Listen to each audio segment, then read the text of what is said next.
Somebody said if you don't like playing with LeBron, you wouldn't like playing with Kobe. Bro, you guys got to stop these narratives, man. It's not that I didn't like playing with Bron, you guys. And I don't want to go into detail about it. Some of y'all comments just be so asinine. Like when I was in Cleveland and I was a young player, I had no idea Bron was going to come back. The reason why I say I would have loved to play with Kobe, because I would have loved to have started my career with, I love Cleveland, don't get me wrong. I'm appreciative of all the things that they've done for me. But at the same time, I would have loved to choose the franchise I wanted to go to. You know what I'm saying? I would have loved to develop next to some of my favorite players and some of my favorite people.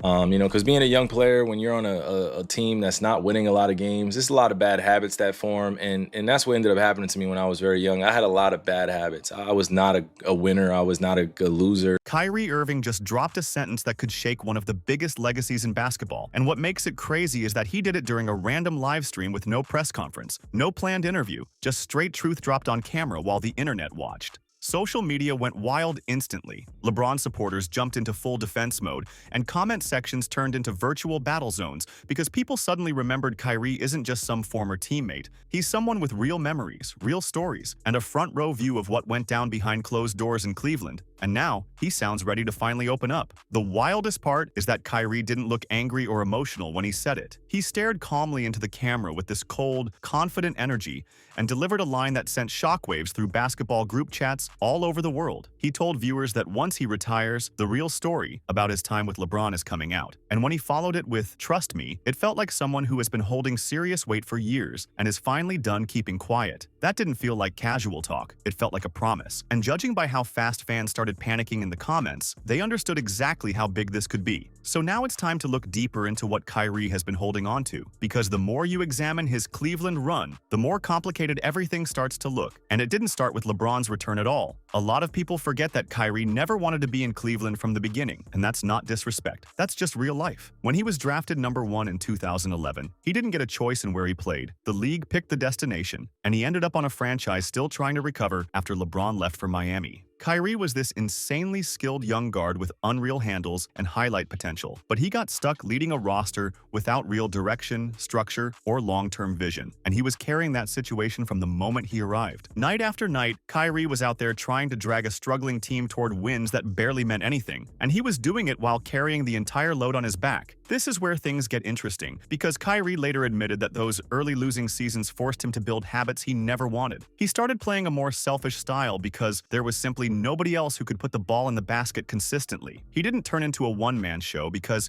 he was chasing spotlight. It happened because the situation left him no other choice. But just when he was finally shaking those habits, stepping into real leadership and growing into the role of franchise cornerstone, everything flipped overnight the moment LeBron James announced he was returning to Cleveland. Picture being 22 years old, entering year 4, right when most young stars finally take the leap and become the face of their franchise. You'd been through the losing years, learned from mistakes, and were finally ready to run your own squad with your own voice. Then suddenly, the biggest name in basketball shows up, and the entire organization shifts instantly. Every headline, every spotlight, every leadership moment handed to him before you can even blink. Your growth delayed. Your chance to become the guy pushed back indefinitely. That's exactly what Kyrie Irving lived through in 2014. And if you listen to how he describes that era, something stands out. He never acts like it was all negative, and he never speaks badly about LeBron directly, but he keeps using one phrase that should make people perk up. He says playing with LeBron is a different animal, and not in a dream come true kind of way, but in a this changes everything in ways you don't expect kind of way. Because when you play on a team led by LeBron, the expectations don't just rise, they shift entirely. Suddenly, you're no longer judged on your own development, growth, or direction. You're judged on how well you fit into LeBron's system, how much you help LeBron win, and whether you can handle being the second voice while LeBron guides the narrative the world sees. And that's where the real story starts turning darker. Because LeBron didn't just return to Cleveland with talent. He came back with something far more powerful: control. When you guys make it about one player, it is kind of just weird.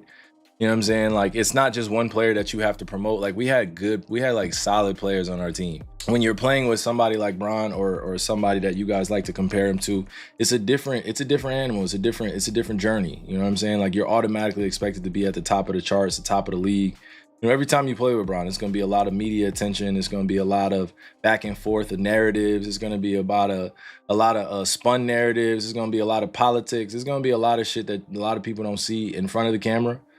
And for me, I was just a young person trying to figure it out. You know what I mean? It's not that I dislike playing with Bron at any time, it was just literally, it was my time to move on.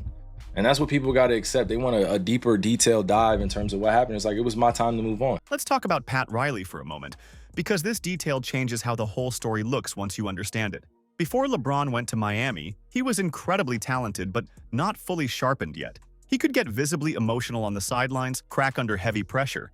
And as a leader, he was still figuring out how to keep everything steady and controlled. Then he spent 4 years inside Pat Riley's system in Miami, and everything about his approach shifted dramatically. Riley drilled him on structure, discipline, focus, and how to stay locked in when the tension is at its highest. And that Miami version of LeBron became the most polished version the league had ever seen. Calm, professional, consistent, and calculated in everything from on-court decisions to how he carried himself daily. But here's the part Kyrie has been hinting at that most people didn't catch. LeBron didn't just learn how to become a better basketball player in Miami. He learned how to manage everything around him: the media attention, the public image, the storylines told to the world, and how to make sure his brand stayed protected no matter what was happening on the court. Pat Riley's system wasn't only about basketball. It was about building a powerful, controlled empire. So when LeBron returned to Cleveland, he brought all of that with him, and Kyrie had to experience what that looked like from the inside. He has mentioned how everything surrounding LeBron gets managed, filtered, and edited before the public ever hears anything. He's spoken about stories being twisted off camera, political moves happening behind the scenes, and the narrative always bending back toward protecting one person's reputation. That hits serious when you realize what it means. LeBron didn't just come back as a stronger player. He came back as someone who knew how to control every angle of his career, including how his teammates fit into the storyline. And when you're Kyrie Irving watching that system operate in real time, it can start to feel less like working alongside a teammate and more like being part of a machine that keeps moving forward,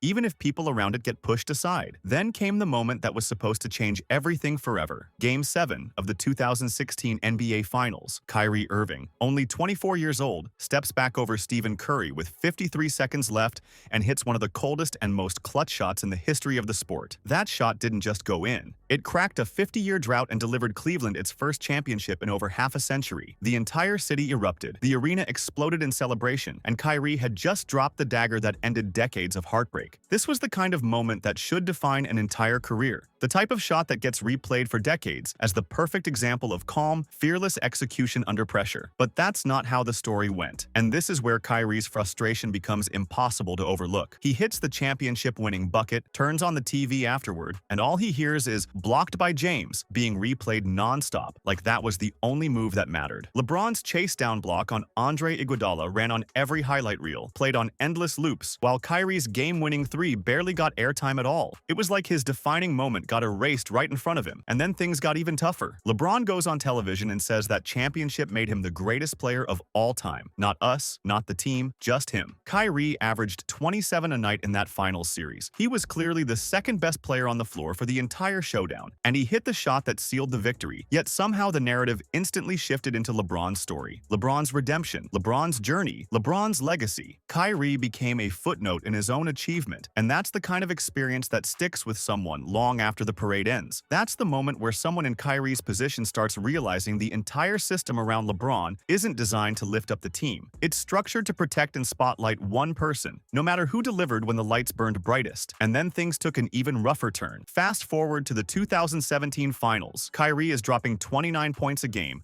going head-to-head with Kevin Durant while the Warriors dominate across the board. Durant is clearly outperforming LeBron. It's not even close. But somehow when the Cavaliers lose, the blame gets placed everywhere except on LeBron. Kyrie takes heat, role players get dragged, coaching gets questioned, but LeBron remains shielded like always, untouched by the criticism that hit everybody else. Then, less than a month after the finals loss, the unthinkable happens. Suddenly, trade rumors start floating around Kyrie Irving, the same player who helped deliver Cleveland a championship, who carried massive responsibility in back-to-back finals runs, now finds himself being treated like the weak link. Think about how disrespectful that would feel. Reports start circulating that people in LeBron's circle are discussing moving on from Kyrie like the 2016 championship never existed. Fans transform into fantasy general managers overnight, building trade packages and debating who Cleveland could get in return. It was wild to watch unfold publicly, and Kyrie finally hit the breaking point. He asked for for a trade because he wanted out, and that move made him the first major star in LeBron's era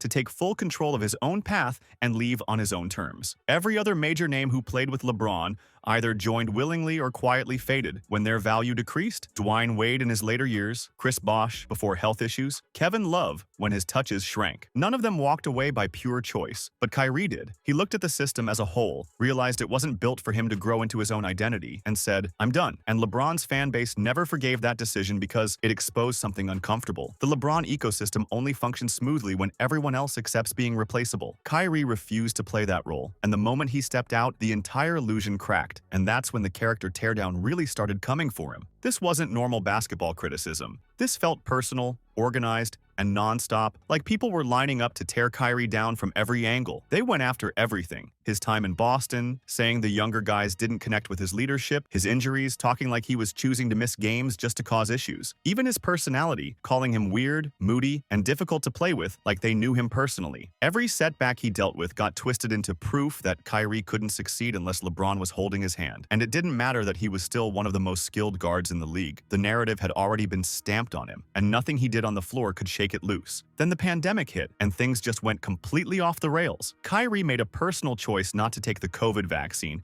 and the reaction turned extreme. People weren't just saying they disagreed. They were calling for him to be banned from the league, labeling him selfish, reckless, dangerous, and everything in between, like he was personally attacking the entire NBA by speaking for himself. At some point, it stopped feeling like a conversation about health. It felt like people were punishing him for daring to have his own voice and refusing to go along with expectations. And the craziest part? A huge chunk of the outrage came from LeBron supporters acting like Kyrie's medical decision was somehow disrespect toward their favorite player's legacy. That level of attachment was wild. And through all of it, where was LeBron? Silent. Completely silent. No defense, no support, not even a neutral statement, just total quiet while his fans handled the attacking for him. And that ties right into what Kyrie meant when he talked about the behind-the-scenes politics. LeBron doesn't need to say anything directly. His system kind of runs on its own. His fans and supporters push the narrative, the messaging stays polished, and he stays above the situation with his image untouched. It's efficient, calculated, and honestly a little cold when you look at it from Kyrie's side. But this is where the story changes direction in a big way, because Kyrie didn't fold. He didn't crumble under public pressure, he didn't disappear, and he definitely didn't prove the critics right. Instead, he went to Dallas and became a champion again while playing some of the most efficient and locked-in basketball of his entire career. He became a respected veteran in the locker room, someone younger players look to, and a voice people actually want to listen to. He finally found real peace. Not the public-friendly, press-pushed version, but the kind where a person truly knows who they are and doesn't need the world's permission to move forward.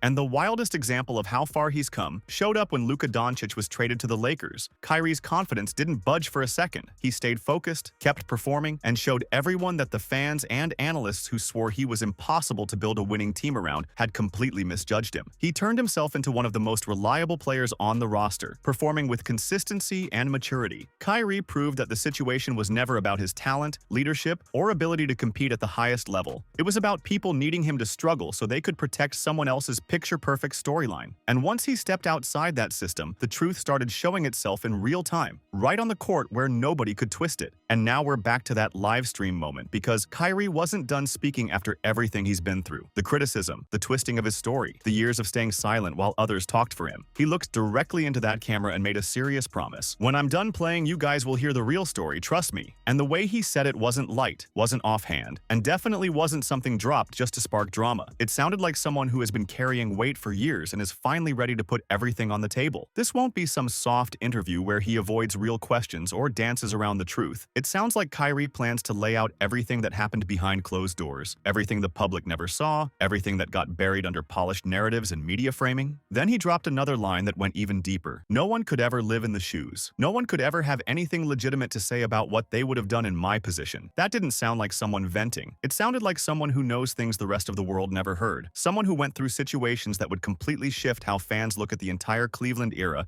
if those details ever saw daylight. And the way he said it, with that sharp, fearless tone, made it clear he's done protecting other people's legacies at the expense of his own truth. Which brings up the real question. It's not if Kyrie will speak, it's what happens to LeBron's legacy when he finally does. Because for years, the machine around LeBron has been airtight, stories shaped perfectly, blame redirected, messages controlled so the spotlight always shines the right way. It has been polished, calculated, and extremely extremely effective. But Kyrie's promise cracks that structure. And once he starts talking, once he explains the politics, the pressure, the real conversations that happened when the cameras were off, LeBron's carefully built image may not stay untouched. And the wild thing is Kyrie didn't need a documentary, a book launch, or a PR tour to start shaking things. He rattled the room with one sentence on a live stream. Judging by how quickly fans jumped into defense mode, how fast people tried discrediting him before he even revealed anything, it's clear that everyone already understands how powerful the truth could be once he releases it. The clock is ticking. Kyrie's retirement is only a few years away, and when that day comes, when he speaks without worrying about contracts, locker room politics, or league pressure, the entire basketball world is going to be listening. Because the truth always hits harder when it comes from the person who lived every second of it. And Kyrie lived through all of it. Every moment, every decision, every situation that later got twisted into something else. He was there, and soon, he's going to make sure everyone else finally hears what really happened behind the narrative. And while the original section ends with a call to subscribe, the impact is still clear. When Kyrie finally opens up fully, the basketball world better be ready. Because the truth might be bigger than anyone expects.